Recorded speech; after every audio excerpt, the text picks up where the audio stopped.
Bonjour à tous. Alors aujourd'hui présentation d'un kit résine pour changer et non pas un kit plastique injecté. Alors je pense que certains d'entre vous connaissent ce type de boîte, hein, donc e2046.com, ce qui est un site donc qui vend pas mal de choses, hein, que ce soit des figurines, des mechas, donc soit en PVC déjà montés et peints, soit des kits en résine qui sont à peindre et à monter cette fois-ci. Alors pour être honnête, ce site fait pas mal de recast, donc ils prennent parfois des figurines en PVC qui vont dupliquer en résine et parfois transformer des figurines PVC en kit à assembler et peindre soi-même. On va pas rentrer dans les considérations, c'est bien, c'est pas bien. Vous connaissez mon avis sur le recast. Alors après, ce kit-là, je ne sais pas si c'est une production exclusive de cette société-là. En revanche, j'ai acquis deux autres kits de chez eux. Un premier kit, alors tous deux issus de l'univers de Gundam. Donc un kit qui est un recast d'une pièce très connue, hein, donc c'est Gali avec les ailes dans l'œuf. Je vous en mets une photo là. Maintenant, il faut bien être conscient que la pièce originale n'est absolument plus disponible et qu'il n'y a pas d'autre moyen qu'un recast pour se le procurer. Et l'autre pièce est également issue de Gundam, mais là issue du manga. Je vous ferai une vidéo donc sur cette pièce là que j'ai déjà reçue, hein, mais je ne sais pas quand est-ce que je vais la faire. Et là par contre il semblerait que ça soit une production originale de ce site. Mais en ce qui concerne le kit d'aujourd'hui, donc c'est une sirène, voilà, hein, je vous ai mis il y a une photo ici du kit, hein, donc c'est une sirène en résine. J'ai pas vraiment idée de l'échelle. Bon bah la boîte, de toute manière toutes les boîtes de cette société, c'est une boîte jaune en carton avec une photo de ce qu'elle contient. Et ben je vous propose justement de voir ce qu'elle contient. Alors, ce que nous pourrons voir tout de suite, hormis un packaging bien protégé, donc c'est une photo du modèle monté et peint, donc avec une suggestion de peinture, hein, puisque bien entendu on est libre de faire ce qu'on veut, hein. Moi je sais pas si je vais partir sur ces teintes là, je sais pas encore. Donc dans le kit on voit qu'il y a la sirène, le rocher sur lequel elle est assise, des vagues en résine transparente, ainsi que des crânes et des flammes en résine transparente, donc pour agrémenter le tout. N'est pas compris dans le kit le socle, ainsi que les tiges pour tenir en suspension donc les crânes enflammés autour de la sirène. On retrouve une notice expliquant comment on applique les décalcomanies. Hop, je dégage un peu. On retrouve une photo donc des pièces contenues dans le package, hein. Donc on voit donc le corps, le rocher, la chevelure, les pièces formant la queue de la sirène, les bras, les crânes et les pièces transparentes, ainsi qu'ici les décalcomanies que l'on retrouve donc ici pour les yeux. Donc on n'est pas obligé sur ce modèle là en tout cas, on n'est pas obligé de faire les yeux à la peinture puisque des décalcomanies sont fournies. Alors vous trouvez également cette carte avec donc 3 tampons, donc premier contrôle qualité, deuxième contrôle qualité et troisième contrôle qualité. Donc avec un numéro, alors c'est des codes internes qui permettent je crois de savoir à peu près à quelle période a été produit ce kit. Et vous voyez bien que les trois codes qualité, les 3 contrôles ont été effectués. Et pourtant, j'ai eu une surprise en ouvrant le pack. Alors, je vais vous en parler lorsqu'on va passer les pièces en revue, ce que je vous propose de faire tout de suite. Alors, concernant les pièces en présence, alors on a plusieurs sachets contenant les pièces. Donc, un premier sachet avec donc les éléments principaux de la sirène. On a donc le corps, une première partie de la chevelure, qui doit je pense se placer plus ou moins ici. Bon, voilà, bon. Difficile de l'ajuster plus parce qu'il y a quand même quelques flashs, c'est normal sur un kit en résine. Vous avez un autre morceau du corps donc qui correspondrait à la deuxième jambe, voilà, qui se place ici, et la queue de la sirène qui se place ici. Donc là j'ai absolument pas commencé à travailler ce kit. Là je le sors tel quel. Et alors j'ai pas une grosse expérience des kits résine puisque j'ai fait que 2 engins en résine, enfin 2 kits en résine jusqu'ici. J'ai fait un engin que j'ai transformé en moto racer et un buste au 1/10 qui était plus de l'impression 3D que vraiment de la résine moulée. Mais là je vois que ça s'ajuste quasiment parfaitement. Franchement il n'y a pas grand chose à revoir, et en plus là, la ligne d'assemblage se situe au niveau de la culotte, on va appeler ça comme ça, limite string d'ailleurs, de la sirène. Ce qui fait qu'à la limite, s'il y a un léger jour, bon, il faudra que je travaille un peu, peut-être un peu de ponçage, un petit peu de putty, parce que oui, il y a un très léger jour à rattraper. Mais du coup ça choque pas plus que ça. De même l'assemblage là des cuisses avec la queue de la sirène, il y a une série d'écailles qui fait que la démarcation peut être n'est pas forcément choquante. Donc ça voilà, c'est pour les premières grosses pièces. Et donc il en est de même avec le reste des pièces. Alors ici je vais pas ouvrir parce que ce sont les pièces, tout ce qui est mèche de cheveux ainsi que les bras. Si je peux peut-être le présenter, voilà, c'est ce que je craignais. Voilà, ça tombe, donc faire attention de rien perdre. Donc voilà, c'est les mèches de cheveux, comme vous voyez, donc c'est très fin. Donc je vais pas trop le manipuler pour ne pas risquer de les casser. Parce que la résine c'est quand même cassant, faut y faire attention. Et donc, puisqu'ils sont sortis, on peut voir là les bras. Donc c'est le même principe. Alors, il faudrait que je regarde comment ça s'adapte. Évidemment, si je mets le bras gauche sur la main gauche sur le bras droit, ça va pas le faire. Mais bon, là, il faut quand même ébavurer, mais c'est le même principe. Ces deux zones ici, on va dire tout ce qui est écailles, et là tout ce qui est peau. Donc comme c'est vraiment 2 zones différentes, l'ajustement sera quand même assez facile à faire, et la mise en peinture également. Au niveau moulage, alors encore une fois je vous le dis, je ne suis pas un expert, mais je ne vois pas alors j'ai une petite ligne ici de moulage sur le côté, mais très discrète, très discrète. Je ne vois pas de bulle.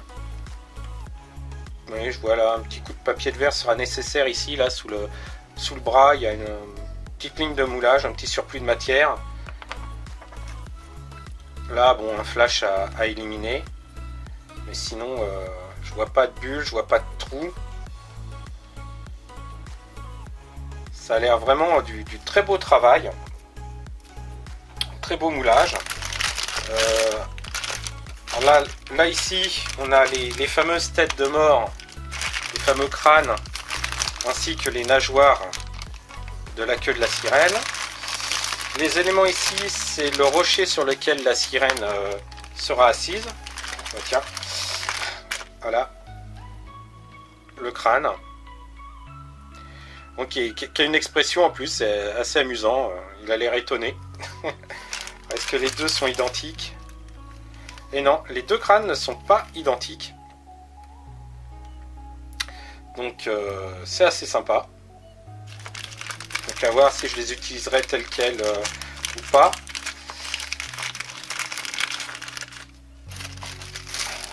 Donc, voilà.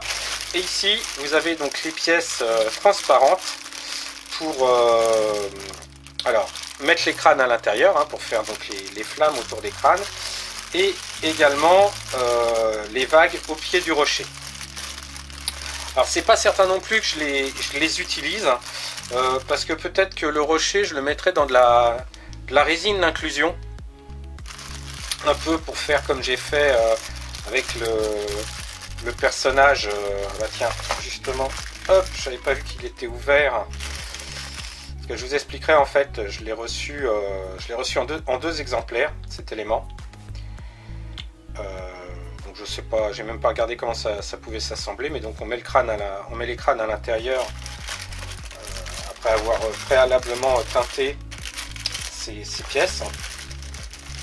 Alors oui, je l'ai reçu en double parce qu'en fait, comme je vous disais, la carte donc comporte 3 contrôles qualité, et pourtant la résine que j'ai reçue, voilà, elle était déjà complètement jaunie. Donc ça n'a quand même rien à voir. Et donc il a suffi d'envoyer un petit message avec une photo des éléments jaunis via le système de messagerie du site. Et quelques semaines après, je crois 2 ou 3 semaines après, je recevais donc des pièces toutes neuves, toutes belles, entièrement à leurs frais. Donc là-dessus, alors autant oui, le suivi qualité, du coup on peut se poser des questions, mais autant le SAV a été très très réactif et très satisfaisant. Bon, bah voilà, va falloir que je m'y mette.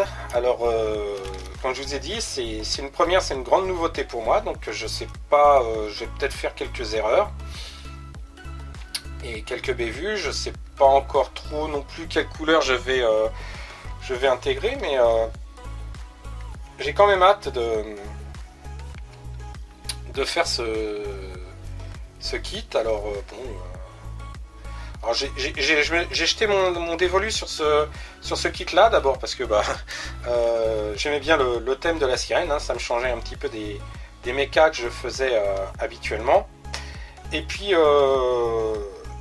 l'autre point, c'est que il n'était pas trop cher. Je crois que ça m'est revenu à 30 ou 35 euros, peut-être même jusqu'à 40 euros avec les frais de port, hein. Il n'est pas passé par la douane celui-là, donc ça a été. Mais je pense que le rendu devrait être pas mal. Si je me rate pas trop, ça devrait le faire. Bon voilà, il n'y a plus qu'à, hein, comme je dis à chaque fois. Et puis j'espère vous présenter un résultat assez correct le plus vite possible.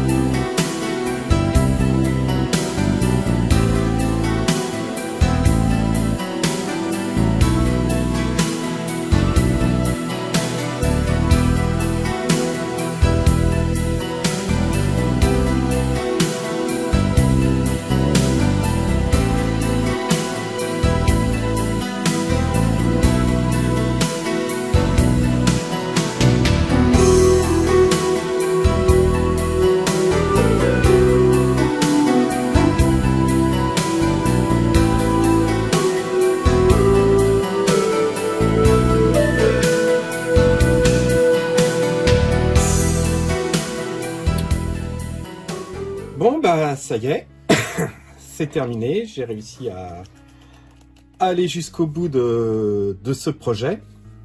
Donc là, vous avez le rendu final de cette sirène donc sur ce rocher au milieu des flots. Que dire, bah, pour une première résine, alors j'ai bien fait 2-3 bricoles sur de l'impression 3D ou des petites résines au 1/24e, si ma mémoire est bonne. Et puis le buste au 1/10e, mais je pense que ça c'était de l'impression 3D. Et même le buste ou 1/10e, j'avais pas eu de montage ou quasiment pas de montage à faire. Là c'est vraiment une résine complète.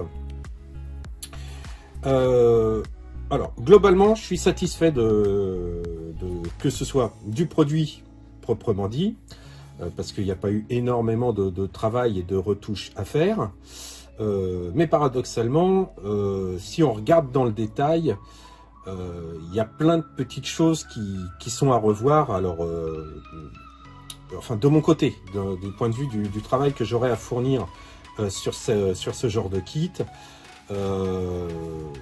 Alors déjà, j'utilise une peinture d'après. Alors c'est plus une peinture blanc mat qu'une réelle peinture d'après. Qui fait que même avec cette peinture, je vois pas forcément tous les défauts. On va arrêter avant d'attraper le tournis. Voilà. Donc je vois pas forcément tous les défauts du kit et même du coup ça ressort à la peinture. Il y a des endroits, par exemple l'intérieur des bras ici.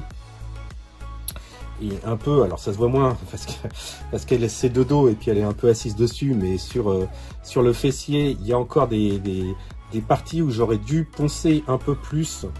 On voit que c'est pas tout à fait lisse, on voit encore certaines lignes de moulage. Donc, et c'est encore plus voyant sur les photos. Il y a également des zones, alors sur la queue, ici, sur la cuisse ici, sur les bras et à 2-3 endroits, bah, des tout petits trous, des petites rainures que bah, j'aurais pu combler et poncer.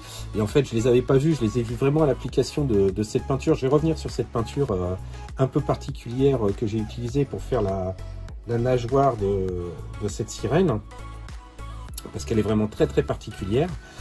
Et d'autres petits éléments. Bon, la chevelure, ça va, j'ai réussi à m'en tirer pas trop mal. Donc des petites bases hein, pour ce type d'assemblage à base de résine que je n'ai pas forcément et que bah, j'ai découvert au fur et à mesure. Par exemple, bah, j'avais pas eu le réflexe de tiger.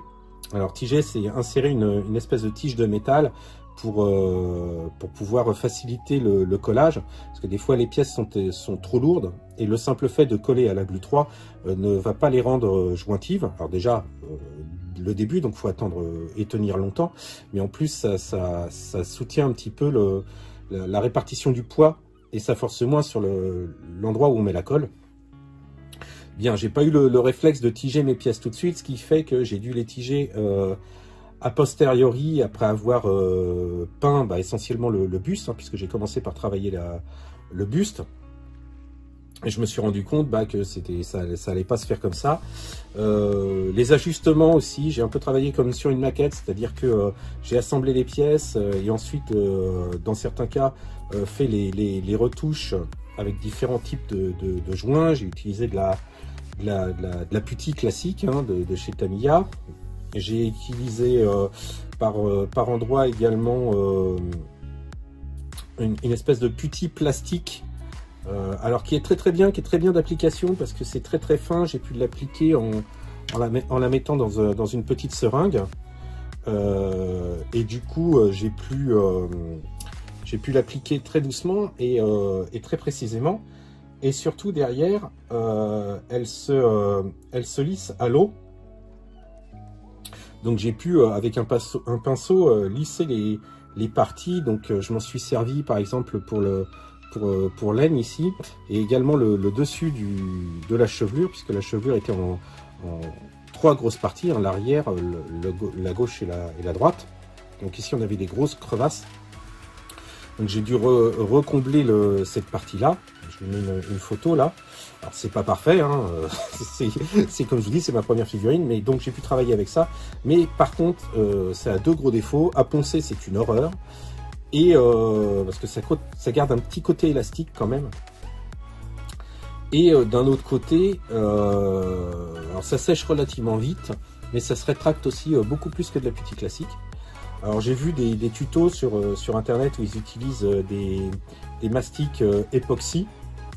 Et ils ajustent, la personne qui fait le tuto tige la pièce, ajuste sa pièce en ayant mis du talc ou de la vaseline sur une des deux pièces, sculpte pour bien que ça soit ajusté, et ensuite une fois que c'est sec, resépare les pièces, puisque la vaseline a empêché le mastic époxy d'adhérer à l'autre pièce, et du coup elle se retrouve avec des pièces parfaitement ajustées et peut travailler ses peintures avec les pièces détachées en sachant que ça sera parfaitement ajusté. Donc ça j'ai pas eu, je l'ai découvert mais plus tard. Alors donc il y a des petits problèmes d'ajustement, c'est le cas par exemple ici là sur la nageoire, il y a un petit jour, au niveau des bras aussi quand on regarde vraiment très précisément il y a un petit jour, mais bon ça va, c'est pas trop flagrant. J'ai la chance que sur cette figurine là pardon, ça se soit ajusté relativement bien. Alors justement côté couleur, la couleur chair, c'est un mélange de peinture chair mat de chez Tamiya et de la éclaircie avec de la peinture blanche. Les ombrages ont été faits avec la Tamiya pure, mais qui a une couleur très prononcée, presque très bronzée. On peut pas franchement l'utiliser comme ça sans l'éclaircir, ça n'a pas un rendu vraiment génial. Donc j'avais fait les pré-ombrages avec la peinture pure. Ensuite l'éclaircissement en diluant quasiment je crois à 60% avec du blanc. Et j'ai fait les autres ombrages avec de la pastel sèche, donc grattée, et appliquée au pinceau dans les zones, les creux. Donc là, ça a bien accroché, d'autant plus que j'avais passé, pardon, excusez-moi, un vernis mat avant. Donc là, pour les ombrages, j'ai fait comme ça. Pour la chevelure, en fait, j'ai fait les ombrages, donc j'ai peint en vert, mais j'espérais que ça soit un petit peu plus clair que ça. Là, je me suis fait un petit peu avoir. Et donc, j'ai fait un ombrage avec de la pastel sèche en vert beaucoup plus foncé. Et j'ai également ensuite rééclairci toutes les crêtes, les arêtes, avec un vert beaucoup plus clair. Et donc ça rend pas trop mal. Alors à la caméra, je sais pas si ça se voit énormément, mais ça rend pas trop mal en vitrine. Si même moi je le vois, c'est que ça doit être visible. Donc ça c'est pour la chevelure. Alors, sachant que la chevelure, je l'avais travaillée et préparée, je l'ai assemblée, et ensuite j'ai donc rajouté ce manque au niveau de la putty et refait les retouches de peinture en ayant bien masqué la figurine à ce moment-là. Par contre, arrivé à ce moment-là de la figurine, je savais toujours pas ce que j'allais utiliser comme couleur, alors sauf le gris que j'ai utilisé pour faire les écailles qui lui font son espèce de bikini. Mais je m'étais toujours pas décidé pour la couleur de la nageoire. Et en fait, l'ami JR Ratatars, donc ceux qui suivent les vidéos d'Yvan le connaissent parce qu'il a participé déjà à plusieurs vidéos, m'a parlé d'une gamme de peintures très intéressante que je vais vous montrer rapidement. Donc c'est cette gamme de peintures là, les peintures caméléon de chez Green Stuff. Et donc elles ont une particularité, ces peintures, c'est que elles réagissent à la lumière. Alors je ferai une vidéo un peu plus une vidéo qui sera consacrée à ces peintures là, mais en gros il faut voir ça comme une sorte de vernis qui contient des paillettes métalliques, et en fonction de l'angle de l'éclairage, ça va donner des reflets un peu différents. Là voilà, j'ai fait des tests sur les cuillères classiques. Voilà, en fonction de la couleur, ça va, par exemple celle-ci, alors j'espère que ça va bien bien ressortir à la caméra, mais ça fait un rose, et par contre dès qu'il y a un reflet lumineux dessus, ça ressort en argenté doré. Et donc j'ai pris une de ces peintures là pour faire la nageoire de la sirène, et j'ai également joué sur la sous-couche en fait, puisque la peinture, comme je vous ai dit, c'est une sorte de vernis avec des paillettes métalliques. Alors le vernis est plus ou moins teinté, mais surtout ces peintures-là s'appliquent normalement sur un fond foncé, noir de préférence. Et j'ai fait des tests et j'ai remarqué que si déjà je préparais ma pièce avec des zones plus foncées que d'autres, quand j'appliquerais mon vernis, ça ferait pas les mêmes teintes, et c'est comme ça que je me retrouve avec un vert assez prononcé dans les zones que j'avais faites assez foncées. Donc la fin de la nageoire, la fin des mains, les zones, soit les zones ombrées, et certaines nervures sur la queue. Je ne sais pas si ça ressort vraiment bien pardon, à la caméra. Donc ça donne un vert plus foncé, et sur les zones que j'avais sous-couchées en gris, donc le même gris que les écailles en fait, et ça a donné un vert plus argenté, et qui en plus réagit à la lumière dans la vitrine lorsqu'elle est éclairée dans la vitrine et qu'on passe devant et que l'angle change. Donc ça fait une variation de couleur qui va du métallique au vert.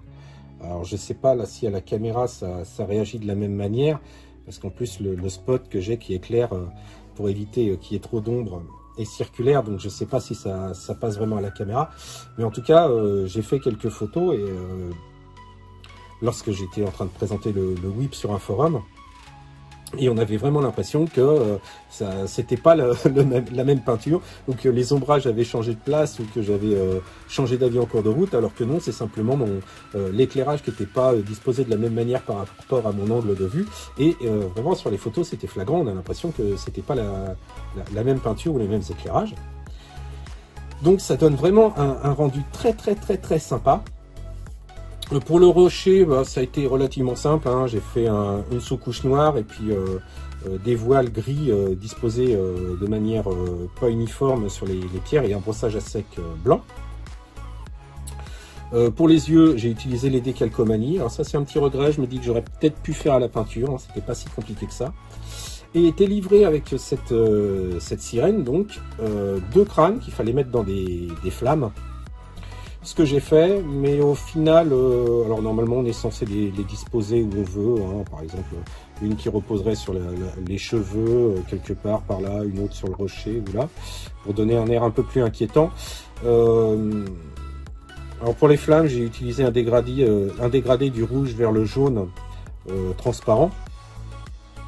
Et puis au final, je suis content du rendu, mais je trouve que ça alourdit un peu la statue, donc je sais pas si je vais les placer. Pour l'instant, elles sont posées en vitrine, c'est posé au pied de la statue comme ça.